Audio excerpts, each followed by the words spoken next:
you head a government and bring about a change.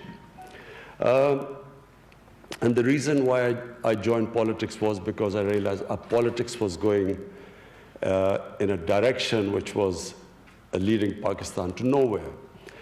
Problem with most ex-colonial countries was exactly what Pakistan was facing. If you look at Africa, you look at the independence movements in Africa, and then the leaders who came from the independence movement, once they assumed government, a similar pattern took place. The moment they got power, they used power for benefiting themselves. Corruption was the main reason why countries could not reach their potential. And Pakistan was exactly that country which in the 60s, while was taking off, from mid-80s onwards, it started going down because of corruption of the ruling elite. So when I formed my party in 1996, it was on an anti-corruption platform. And I campaigned for 15 years in the political wilderness, talking about corruption, and could not make people understand the relevance, the relation between corruption and poverty. People could not relate the two. Somehow in ex-colonial countries, people thought taking money from the government was nothing wrong with it, because it was not your government. It was a foreign government which was ruling over you. So if you evaded taxes, there was, you were not doing anything wrong. And similarly, corruption. So I formed my party, as I said, in 1996. For 15 years, I had only a few people with me, and no one thought I had a chance. But then suddenly, people began to understand what I was saying. So the party then began to take off about 7 years ago. And in 2013, we formed government in one of the 4 provinces. And because of our performance in that one province, in 2018, we won the elections. So what has been the main challenge since we've come to power 10 months ago? Number one challenge was inheriting a country which was bankrupt. We had the biggest current account and fiscal deficits. But worse, what corruption does is it's not just a question of bankrupting a country and money being laundered out of the country. What happens is the ruling elites, when they make money, money out of corruption, they then have to take it out of the country, because otherwise people would ask them questions, where did the money come from? So you suffer in 2 ways.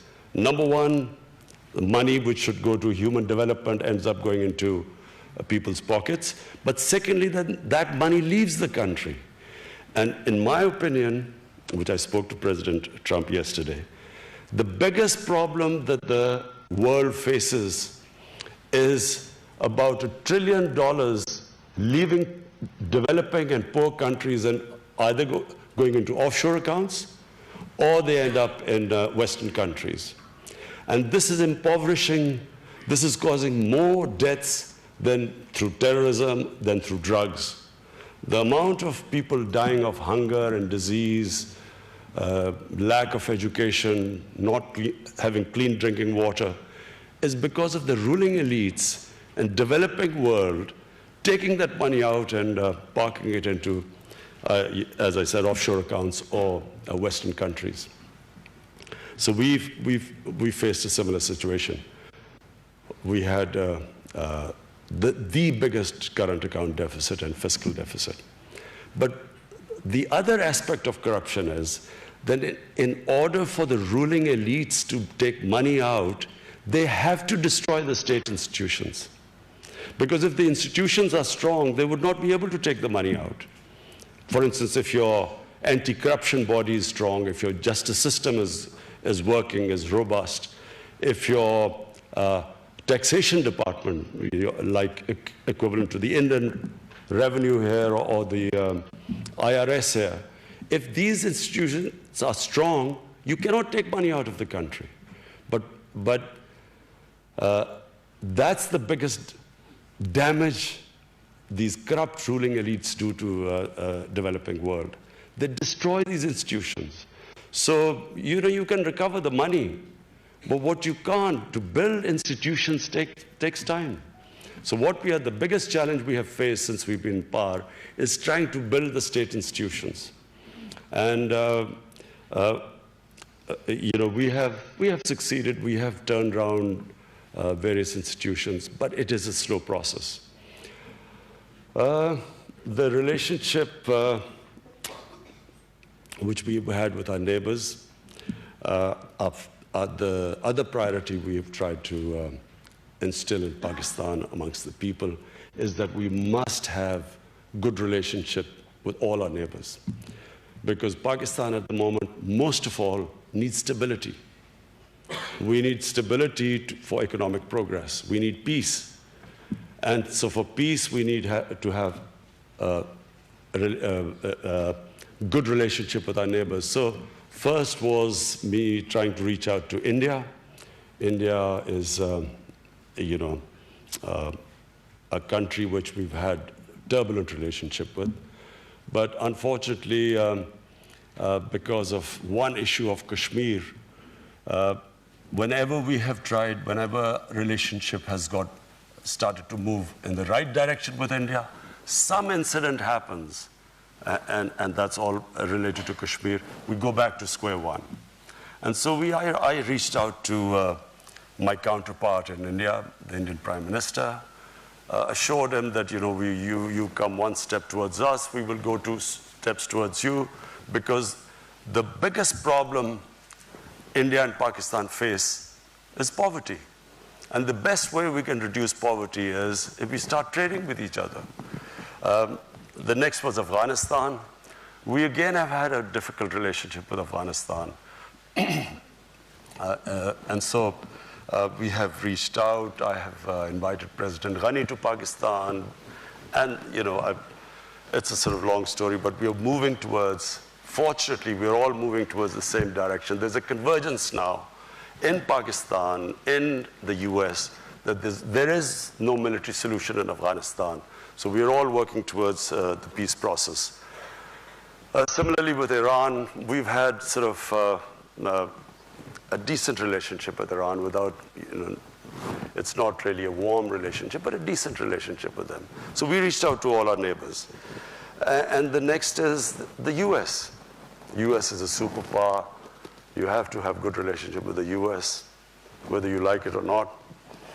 So I was a bit worried when I was invited to meet President Trump.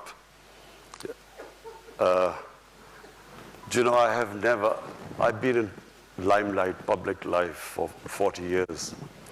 And sort of when I've gone to meet people who are famous or well-known or in power, you normally get advice that, what you should do, what questions you should ask when you meet them.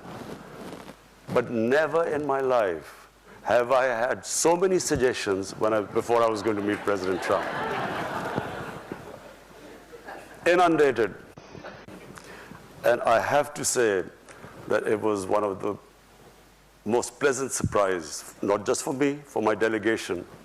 The way, the hospitality, the way he, straightforward, charming way he treated us, so we were all blown over. We loved the meeting with the president yesterday.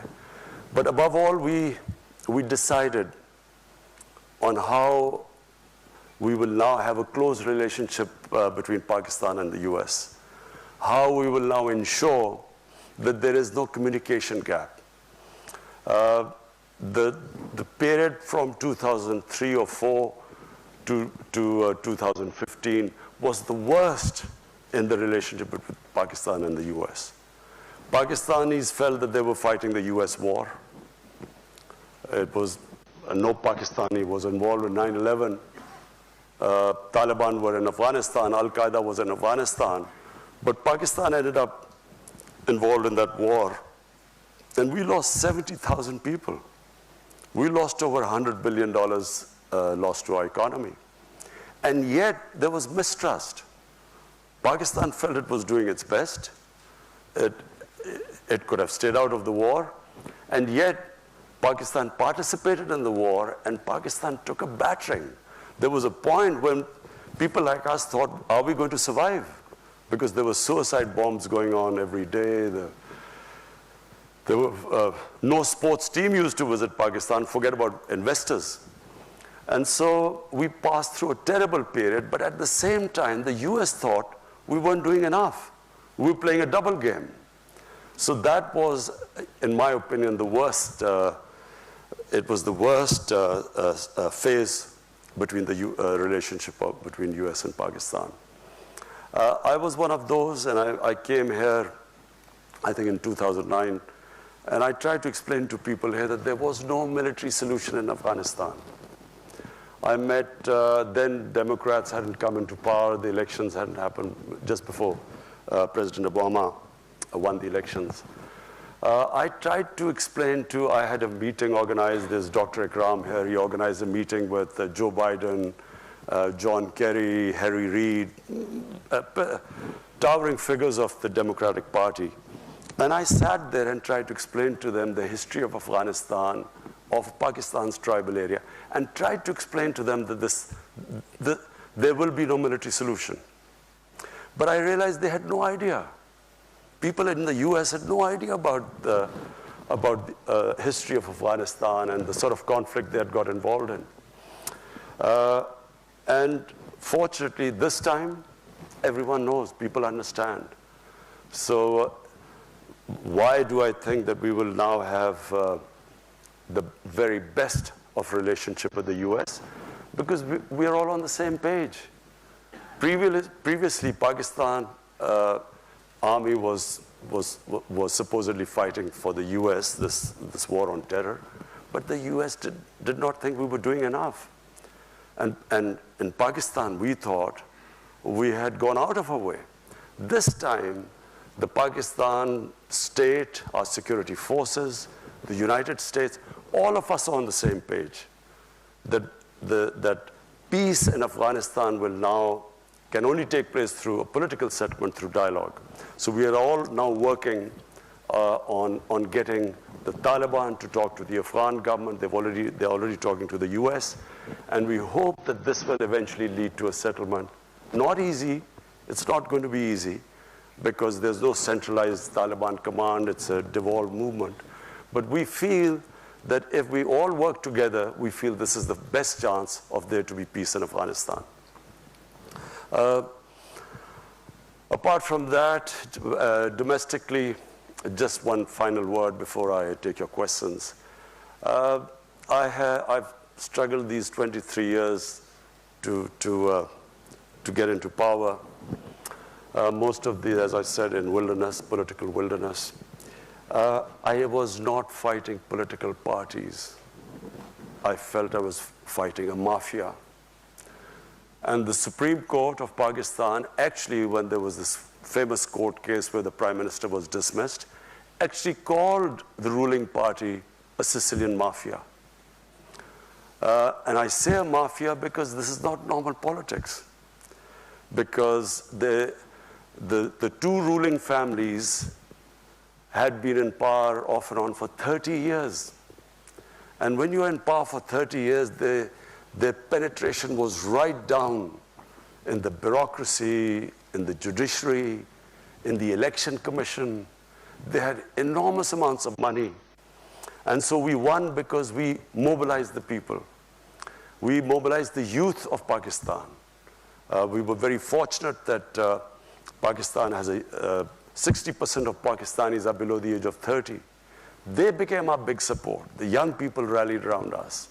And it was the biggest public movement in Pakistan in the last 50 years. And so we won despite having, coming up against big money, despite the penetration in media, the most vilification campaign, personal attacks, And despite that, we won because of social media. This is the new, had there been no social media, probably we would not have been able to beat the established parties. And since we have been in power, we are still up against the mafia. We have been, the problem has been to fix the economy. But at the same time, we have had the entire opposition trying to destabilize the country. So that twice they have tried to create this uncertainty that there's been a run on the rupee. We almost had a run on the rupee because of them predicting that all fake news that IMF had told us that the rupee would go to a certain number. All wrong, but putting pressure on the economy all the time. Finally, I can say right now, after 10 months, we have finally stabilized the economy. And we feel now that we are now, after stabilizing the economy, we feel that we can now move ahead and start our reforms. Our reforms are very straightforward. We believe that real development is human development. So we are going to, all our money,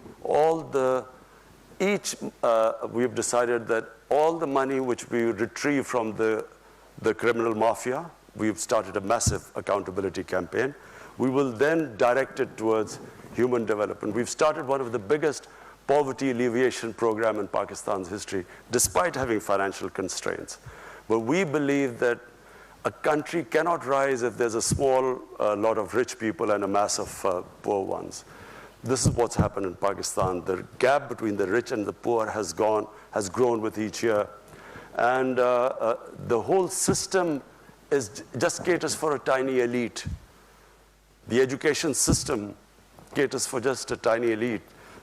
To give you an example, we have a total of students coming from what are the elite schools, English medium schools, are 800,000.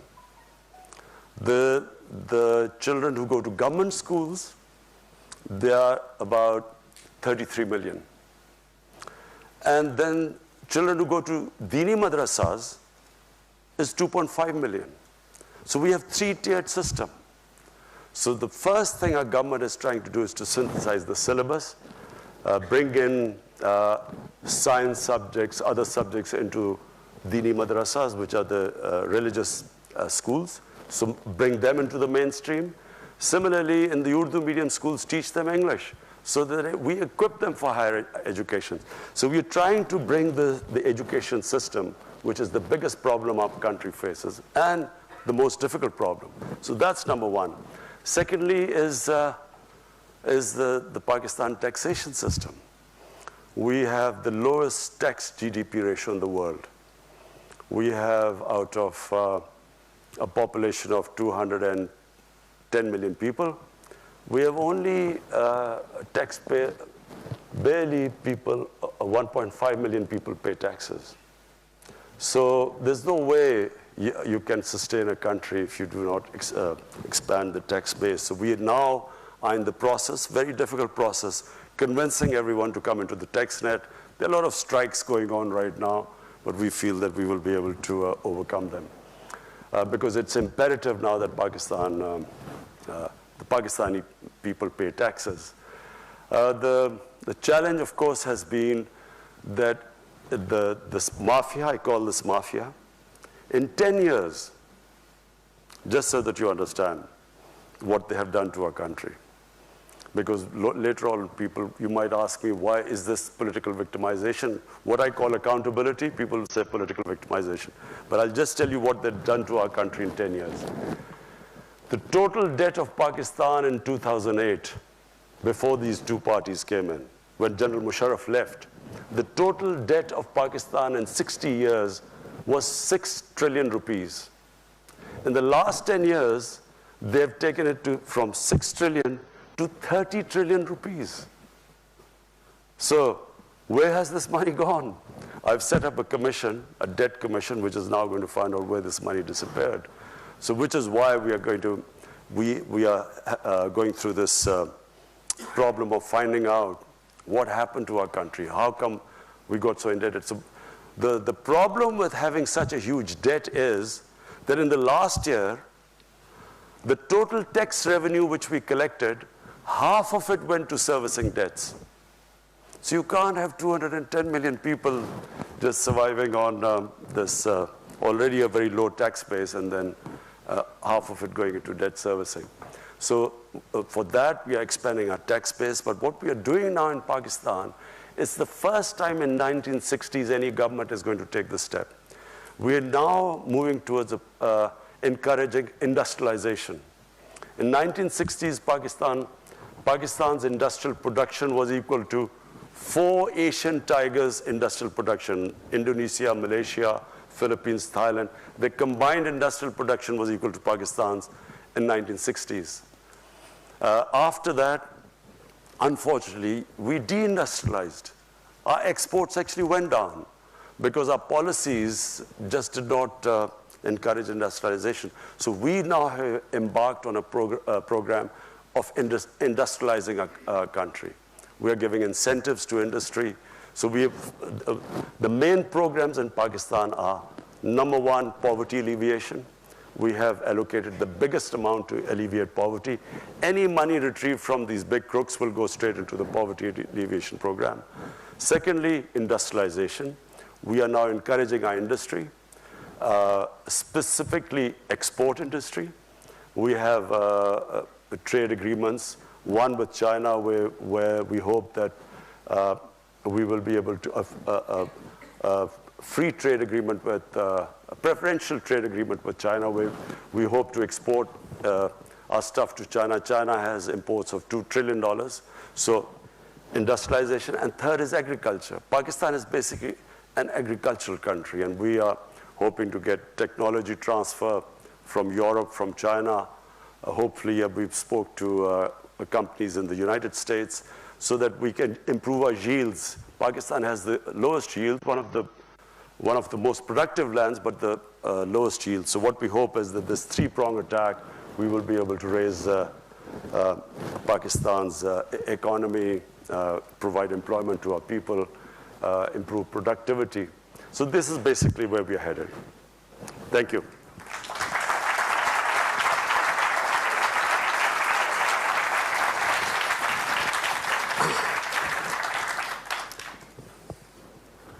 Thank you, Prime Minister. Thank you for a very rich view of